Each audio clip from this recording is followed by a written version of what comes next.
known in basically that area, but not so much internationally. So I really like this concept. But anyway, our final map actually of the entire online section of the tournament. So this is the last non-offline game. In the bottom left, we have our green Protoss player coming back to take that last game. He only needs one more game to secure that seeding advantage, even though he's lost 3 already due to the upper bracket advantage. Representing Lowland Lions, he is Melle. Indeed, and in the top right, we have the man who came surprisingly from the bottom tier of the bracket. It is Liquid.Ret, spawning as the red Zerg in the top right. And he, as much as Melle, is just one game away from seizing that the glorious seed at the finals. A player who is fairly renowned, and as you just touched upon slightly earlier, this is, of course, the Dutch StarCraft League. There's, of course, not very surprising a lot of Dutch people, and more than non-Dutch people, I would say, but it is not limited. This tournament at all, or this league, is at all not limited to Dutch people. I've seen a lot of different people from lots of different countries, which I'm personally familiar with, apply and do their best to get in, and probably some must have managed to do that as well. Now, the only real, I believe, correct me if I'm wrong, but the only real need, or the only thing you actually have to do to qualify the tournament is to promise to arrive, basically. Basically, if you're willing to travel to Hague to compete or Hague as in English, I guess, to compete in the finals, then by all means you should turn up and go for whatever possible next Dutch StarCraft League we might see, which I definitely hope from the bottom of my heart we will see. Yep, I agree 100% there. And, well, looking at what these players are doing so far, nothing surprising, nothing out of the ordinary. We're going to see Nexus first from Melle, and we're going to see that spawning pool into hatchery from Ret, so no surprises at all. The pro block actually not as good as it could have been, so the hatchery gets down pretty quickly there. There was a little bit of a block, but not that much, so should be good to go with that, and we'll have to see how they progress from here. Yeah, it's, well, it turned out to be that stand game. Voice almost disappearing after all of these hours of casting, but it's definitely worth it because this is the last thing. After all, after this game, all we, the two of us, and everybody else has to do is just chillax and wait for the finals. And I'm really waiting for that break because it's so amazing to cast the last Dutch StarCraft League online game, and it's truly an honor. We're having here, once again, the exact same style going down from Melle. Liquid.Ret, oh, actually, there it goes. Didn't really spot that drone, didn't really see that third base on its way, but finally, here it is. And looks like the probe is going to scout it as normally. So this seems to pan out into the full-out standard game. Yep, and, well, we'll see how this basically goes down the first time. So, sorry, that doesn't make any sense. Let's see if this goes down, and if it's more like the previous game that we just saw, where it ended up being more of an all-in sort of play than just a pressure with the gateways and the void rays, or if Melle tries to basically sit back and try to get up to those 3 bases. And Daybreak's not the easiest map to do it on by any stretch of the imagination, so I'm guessing we might see more of the game previously sort of play. Oh, all these hours of casting, like you said, it's taking a toll, and I'm bubbling over my words, but we're almost there. So yeah, then we can relax, like you said. I'm looking forward to that, but this game should also be quite good, and looking forward to see if Melle does the same thing or if he mixes it up a bit again. Yeah, definitely. First, sell it out here. Oh, well, Link's sort of running away. Now the cybernetic score is finished, and we see the standard, as you mentioned before, chrono boost on the Stalker. Now, as we start approaching 150 gas, no real surprise in what tech structure we're gonna have. Recently, we've been seeing the whole 4-gate void ray all-in, basically, or what seems like a pressure at first. And that has, of course, been very successful for Melle because his only win stemmed from that strategy alone. However, I do feel that, though, with some proper cannon placement and with some proper SimCity, this is a good map to take an early third on. And it looks actually like the probe is going to place a pylon in the vicinity of the third base. So this is a small indication to begin with, and he might just go all-out macro style this game. Yeah, by leaving that probe there, he's pretty much signaling his intentions, going to very well try and take that third base. And, well, let's see how soon Ret scouts that and how soon he responds to it as his Stalker, once again, saving the drone into the Extractor. A Stalker being a bit bothersome here. Actually, oh, there's going to be a Queen to pop out and a couple of Lings. So, oh, can you get the surround here? Going to try pretty hard to get it. And, well, so intense. Come on! He decided to just go the other way. lazy queen, just sitting there doing nothing. Yeah.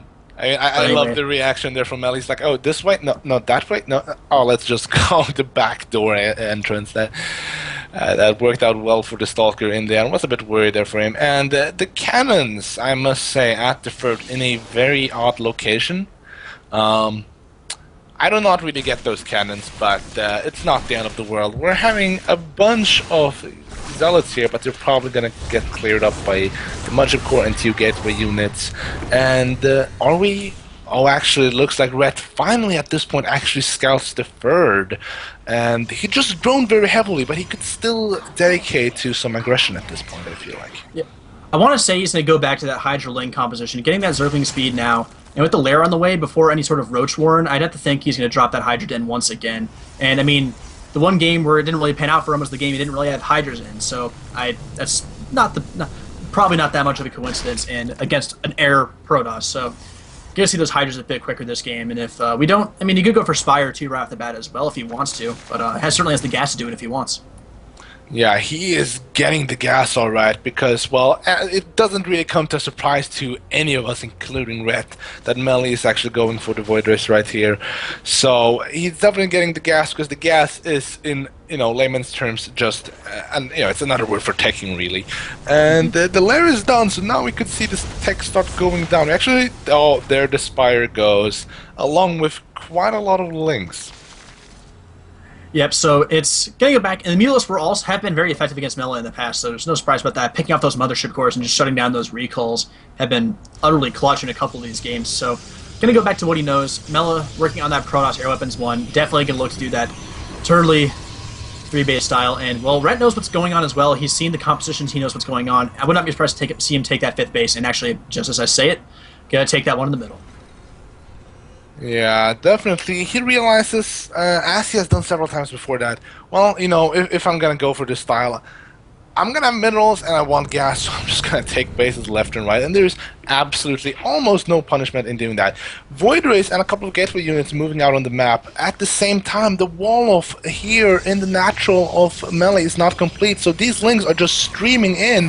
Hold Precision Sentry is gonna stop the natural engagement, but this Nexus is barely covered by cannons, and there the recall back to the Nexus to defend it. That's a fairly good move right there. Looks like this wall-off is actually gonna go down. The units are probably not gonna be able to get there in time to stop it, and nope, Melle is quite supply blocked as of right now. That actually hurts a lot. No pylons even in production quite yet, and that means no units for quite some time. That is a lot of pylons that will need to go down there.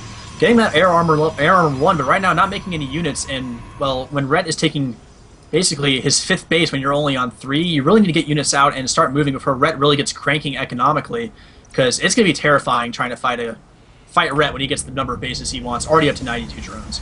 Well, actually, is there any amount of bases which Ret would be satisfied with? That's my question to you. I think probably not. Probably not. If he had actually, let's look at this engagement a bit. The Lynx clearing up a bunch of gateway units, but definitely not enough. The Void Race do deal enough damage.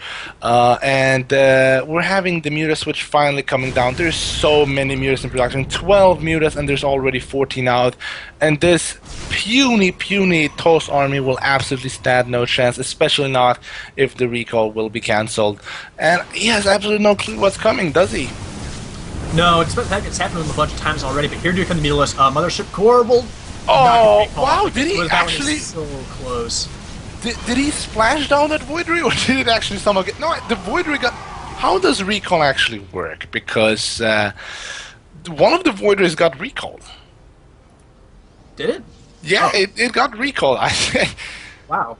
That's, I don't know how I don't know how recall works anymore. That was pretty odd. I didn't think they would all come back at once. I didn't really understand that, but well, Mothership Core down. A lot of those Void Rays gone. So once again, it's going to be. This is looking very similar to game number 1. We just see the Phoenix in production massively now. The range as well on the way for them, and it's starting to look like that. But I mean, in that game, Ret just kind of kept control of the map, denied expansions for Melle, and just kind of outstarved him. But at this point in time, Ret's already so far ahead in supply, I don't even know if the game will last that long this time around.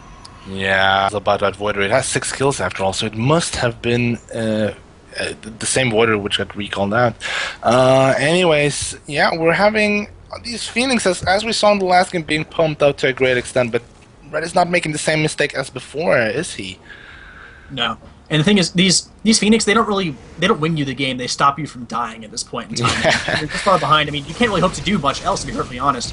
But if you can do some damage to this, well, right now the Mutas are going to head straight for the base, and I mean, well, you can't engage. You can only run from these Mutas. You can't really run straight at them. Otherwise, they will just shoot right back at you. And in the meantime, depowering 2 Stargates, going to just completely wreck these Stalkers if they want to. But the Phoenix are back. Where are those Corruptors? There they are, doing some pretty good damage, and the bounces from those Mutas hitting through as well. And, I mean, Mel's in a tough spot. He's just not going to be able to ever get an expansion up under this kind of pressure. He have to focus completely on defending against this. Mothership Core will die again. And, well, Ret's looking in a pretty strong position. Just these Vikings, I mean, not Vikings, these Phoenix doing what they can, but it does not feel like it's enough. And there's the WoW GZ. And, well, there you go. Ret will be the victor in these both these best of 3s, and he'll have that seeding advantage in the finals. And, yeah, so, I mean, Ret once again just showing... He's pretty darn good against his style when he's not all in with it seems. Yeah, definitely. So that was it from us, wasn't it? It was a pleasure casting. Is there anything left to say besides, of course, having to keep to remind you guys about how amazing Dutch StarCraft League is and how much you should check out, live or not live, the Hague Finals just in 2 days. Yep, so definitely do that. And I'm going to go ahead and, so I believe Richard's watching, so go ahead and tell me if you want me to say anything specific before I go offline. But in the meantime, let's handle our own shout-outs. I'll let you go ahead and go first if you have anything to say to the people. Well, of course, my name is Yahweh. I've had the pleasure of casting in front of you guys, and if you were satisfied with me, I do want you please to follow me so much, because I do lots of casting. I do my own sort of type of stream where I play myself, and I would really love you guys to follow me as much as possible. And I believe you have something similar to say, I guess. Yeah, definitely. Make sure to follow me at Don Horatio if you liked what I did. Glad to really get a chance to actually cast to more viewers and get myself out there just a little bit. So very excited to cast this. I had a lot of fun. It was great casting with you as well, Yahweh. So be sure to follow both of us. Follow the Dutch StarCraft League at DSC League on Twitter. I believe that is correct. Come to the live events on Saturday, like we said a billion times. Thanks once again to all of the sponsors: Western Digital, Empyrean, Cooler Master Storm, Paradigit, a bunch of other ones I'm forgetting. I have to go look at the list again. Avermedia, Club 3D, HDD Caddy, Why You Know by Shirt, and Druckert. So be sure to thank all those guys too if you get a chance. Let them know that you appreciate them sponsoring this tournament. Let's see, anything else I want to say? Big thanks to our observer, 100% here, running all the production, doing the observing for us. Absolutely great. His name's Gideon. He's also Renasha on BattleNet. He'll be at the live events doing the observing there. So definitely hope to see him do well there. And I mean, observers are great. I think we could both agree on that. We love having observers doing this. It takes a lot of weight off the casters, for sure. Oh, you know, I do blame casters for being far too lazy sometimes, but observers is by far the best invention in casting since ever. Yep. There you go. And I think that actually is it for us. So thank you all once again for watching. Be sure to tune in / come to the live finals on Saturday. It should be an absolute blast. Thank you all once again for watching, and we will see you at the offline event. Goodbye, everybody.